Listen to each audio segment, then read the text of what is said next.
চাঁপাইনবাবগঞ্জের ৮ দফা দাবিতে রেল স্টেশনের ট্রেন অবরোধ করেছে সুশাসনের জন্য নাগরিক সুজন সহ জেলার সর্বস্তরের মানুষ।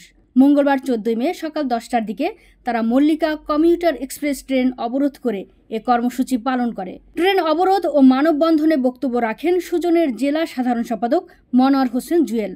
এছাড়া উপস্থিত ছিলেন Chapainawabganj chamber of commerce and ইন্ডাস্ট্রির সিনিয়র সহসভাপতি খায়রুল ইসলাম, সাবেক উপজেলা চেয়ারম্যান মুখলেসুর রহমান প্রমুখ। রেল স্টেশন মাস্টার ওবায়দুল্লাহ জানান, আন্দোলনকারীরা তাদের দাবি উপস্থাপন করলে তিনি তা ঊর্ধ্বতন কর্তৃপক্ষকে জানিয়ে দেন। ঊর্ধ্বতন কর্মকর্তারা আলোচনার মাধ্যমে সমস্যা সমাধানের আশ্বাস দেন। পরে আশ্বাসের ভিত্তিতে অবরোধকারীরা কর্মসূচি প্রত্যাহার করলে প্রায় ৩৫ মিনিট পরে ট্রেন চলাচল স্বাভাবিক হয়। আন্দোলনকারীরা জানান, তাদের ৮ দফা দাবি আদায় না হওয়া পর্যন্ত শান্তিপূর্ণ আন্দোলন অব্যাহত থাকবে। আচ্ছা।